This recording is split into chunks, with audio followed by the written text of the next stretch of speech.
నమస్కారం అండి. నా పేరు విజయనాథ్ గారు. థ్యాంక్స్ అలాట్ నా రెస్పెక్ట్ సినిమా అనే ఛానల్ ఎంతగా ఆదరిస్తున్న ప్రతి ఒక్కరికి చాలా చాలా థ్యాంక్స్. డిసెంబర్ 25, 26 అంటే ఈరోజు రేపు ఆడిషన్స్ జరుగుతున్నాయండి. ఉదయం 10 గంటల నుండి సాయంత్రం 5 గంటల వరకు. అయితే వాళ్ళకి ఏ ఏ కేటగిరీస్ కావాలో ఇక్కడ క్లియర్గా ఇచ్చారో నేను క్లీన్గా చెప్తాను. మీరు జాగ్రత్తగా విని వీళ్ళని అప్రోచ్ అయ్యే ప్రయత్నం చేయండి. వీళ్ళకి హీరో కావాలంటే 23 నుండి 27 సంవత్సరాలలోపు వాళ్ళు, హీరోయిన్ కావాలంటే 18 నుండి 22 సంవత్సరాలలోపు వాళ్ళు, హీరో సిస్టర్ కావాలంటే 30 నుండి 35 సంవత్సరాలలోపు వాళ్ళు, హీరో బ్రదర్ కావాలంటే 20 నుండి 24 సంవత్సరాలలోపు వాళ్ళు, హీరో మామ క్యారెక్టర్గా 40 నుండి 45 సంవత్సరాలలోపు వాళ్ళు, హీరో బావ క్యారెక్టర్ 40 నుండి 45 సంవత్సరాలలోపు వాళ్ళు, హీరో ఫ్రెండ్స్ క్యారెక్టర్ 18 నుండి 21 సంవత్సరాలలోపు వాళ్ళు ముగ్గురు కావాలంట. అలాగే హీరో ఫ్రెండ్స్కి 22 నుండి 26 సంవత్సరాలలోపు వాళ్ళు నలుగురు కావాలంట. సో వీళ్ళది ఎక్కడ అంటే మన హైదరాబాద్లో శ్రీనగర్ కాలనీలో వీళ్ళ ఆఫీస్ ఉందంట. Road number 3 Banjara Hills Arcadia apartment Vijay film factory అని అంటున్నారు.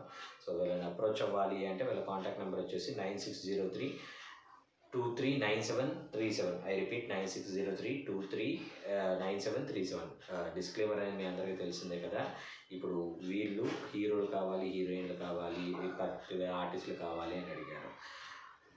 అక్కడికి వెళ్ళిన తర్వాత మేము క్రౌడ్ ఫండింగ్ చేస్తున్నామండి, మా దగ్గర డబ్బులు లేవు, మీరు ఏమైనా డబ్బులు ఇస్తే దాంతో సినిమా చేస్తాము అంటే, వాళ్ళకి డబ్బులు ఇచ్చి మీరు ఆర్టిస్ట్గా అప్రూవ్ చేసుకోవాల్సిన అవసరం లేదండి. దాని బదులు వాళ్ళకి పెట్టే డబ్బులు ఏవైతే ఉన్నాయో వాటితో మీరు షార్ట్ ఫిల్మ్స్, యూట్యూబ్ షార్ట్స్ ఏదో ఒకటి చేసుకోండి. అప్పుడు ఏంటంటే కెమెరా మీ మీద ఉంటుంది, మీరు మెయిన్ పిల్లర్గా ఉంటారు. అలా కాకుండా మీరు 50,000 పెడతారా, మీకైతే ఒక చిన్న వేషం. ఇప్పుడు నాకు తెలిసిన ఒక అతను ఉన్నాడు, నవీన్ అని.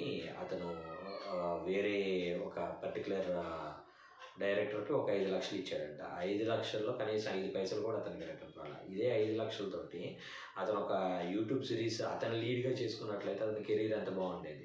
అది నేను మీ అందరికీ చెప్పేది. కాబట్టి ఒకటికి 4 సార్లు క్రాస్ చెక్ చేసుకోండి. ఎవరైనా జెన్యూన్ ఉన్నారా లేదా అనేది క్రాస్ చెక్ చేసుకోండి. డబ్బులు అడుగుతున్నాడంటే అర్థం ఏంటంటే వాళ్ళ దగ్గర డబ్బులు లేవు. డబ్బులు లేని వాళ్ళు ఎప్పటికీ సినిమా చేయలేరు. సినిమా చేసినా కానీ దాన్ని రిలీజ్ చేయలేరు. సో రిలీజ్ కాని సినిమాలకు మీరు డబ్బులు పెట్టడం అనేది మీ మూర్ఖత్వం అవుతుంది. కాబట్టి మురుకులుగా మిగిలిపోకండి అనేది నేను మెయిన్గా చెప్పే ఇంటెన్షన్. హోప్ మీకు అర్థమైంది అనుకుంటున్నాను. వీడియో నచ్చినట్లయితే తప్పకుండా లైక్ చేయండి. వీడియో అంత ఎక్కువ మందికి షేర్ చేయండి. ఎవరైతే సబ్స్క్రైబ్ చేసుకోకుండా చూస్తున్నారో please do subscribe. Thank you and all the best.